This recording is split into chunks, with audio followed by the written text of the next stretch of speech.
Exam tour देख रहे हैं। बीपीएससी टीआरई को लेकर कई सारा अपडेट है।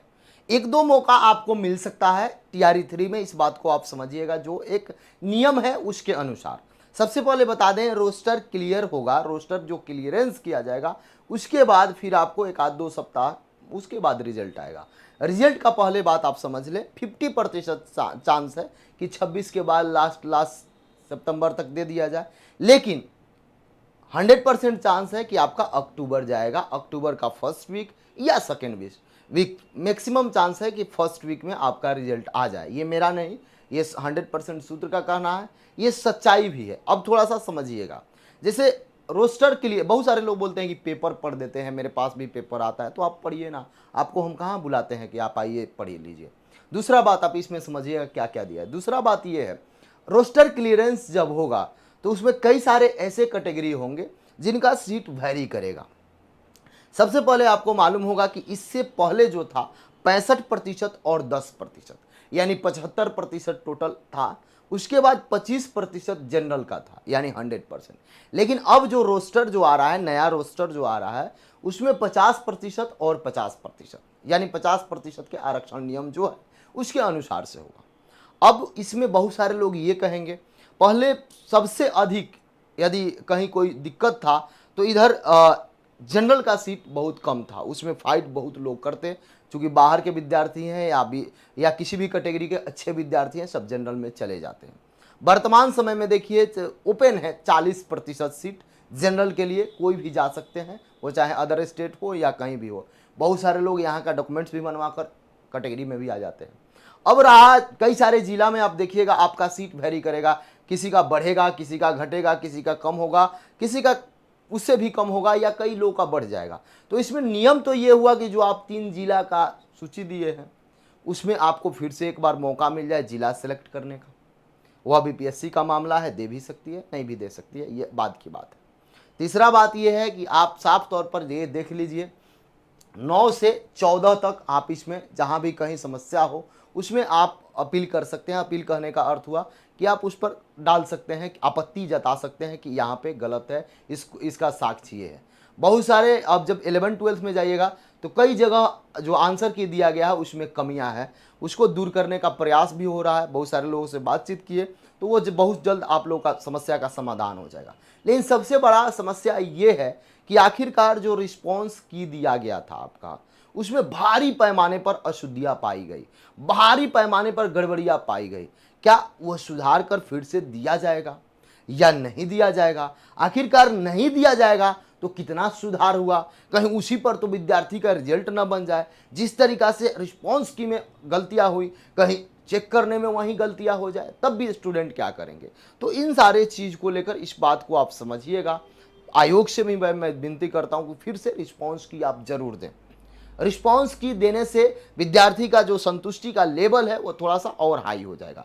इस कारण से हाई हो जाएगा क्योंकि उनको मालूम था कि उस समय बहुत अशुद्धियां था, जिसके कारण आप हटा दिए, तो फिर से आप दे दीजिएगा, तो विद्यार्थी के मन में तसल्ली मिल जाएगी और विद्यार्थी के मन में ये भी हो जाएगा कि जो रिजल्ट आ रहा है वो भी साफ सुथरा आ रहा है। ये दोनों का मैचिंग यही है।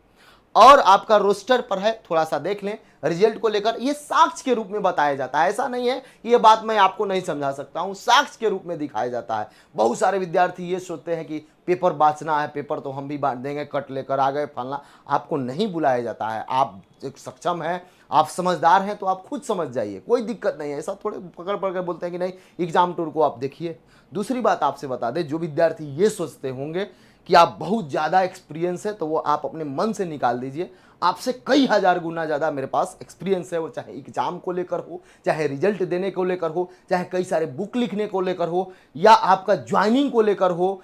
ये बात आप समझ जाएं। ये नहीं कि मैं मोबाइल उठा लिया और आपका मीडिया वाले हो गए, तो इसका मतलब ये नहीं कि कोई मेरे पास जानकारी नहीं। ये सारे चीज़ को आप अपने मन से निकाल दें।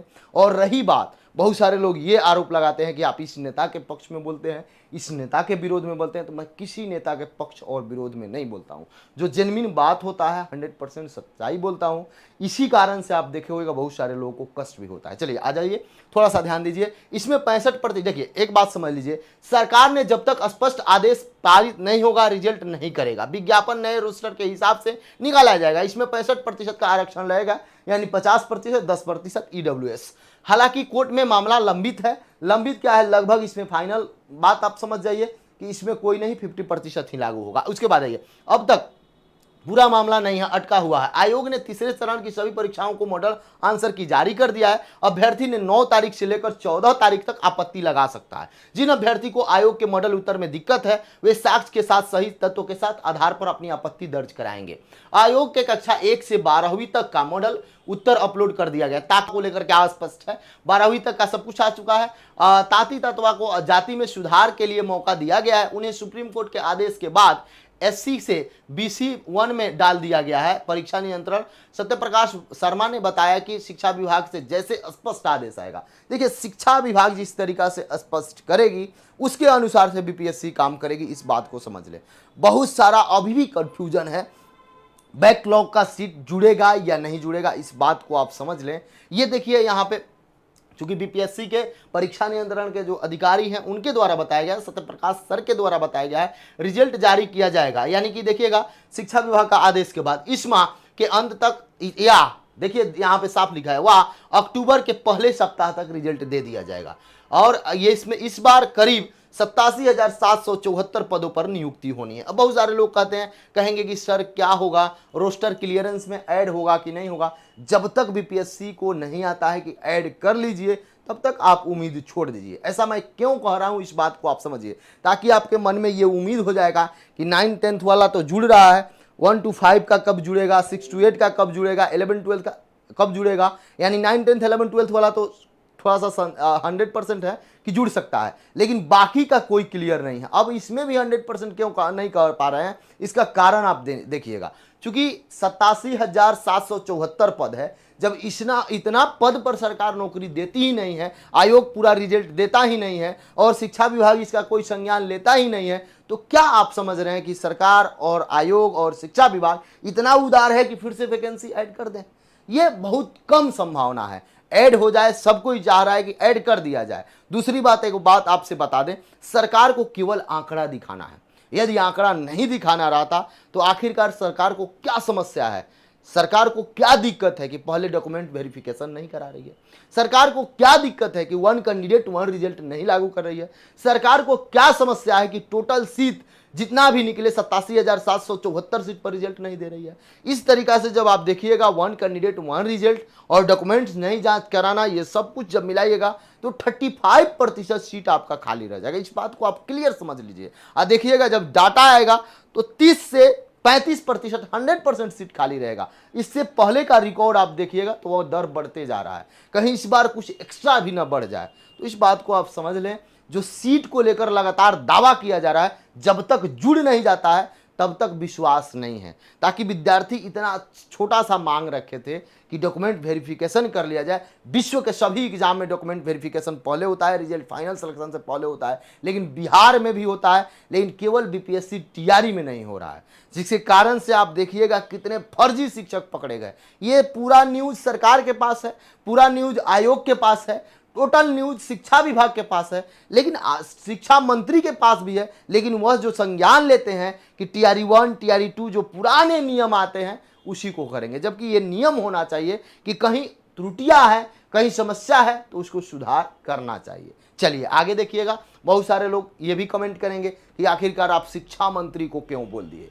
अरे भाई, वो आपके जात हो सकते हैं, आपके धर्म वाले हो सकते हैं, लेकिन मेरे लिए वह सम्मानित हैं, शिक्षा मंत्री हैं तो उनसे सवाल पूछा जाएगा। विपक्ष के नेता तेजस्वी जी हैं तो उनसे सवाल पूछा जाएगा। माननीय मुख्यमंत्री नीतीश जी हैं तो उनसे सवाल पूछा जाएगा। एनडीए का सरकार है तो उससे सवाल पूछा जाएगा। तो ये सब आप अपने माइंड से निकाल दें। आप पढ़े लिखे हैं, आप समझदार हैं, तो थोड़ा सा इस बात को समझिए। आप ऐसा कमेंट करते हैं जिसको लेकर थोड़ा सा समस्या होता है। सही रहे तो सही आप कमेंट करिए, लेकिन कभी भी अगर जिनको इस बात को संदेह हो, लगे, कोई दिक्कत हो, तो आप मेरे से मिलिए ना, मैं तो सबसे मिलता हूँ।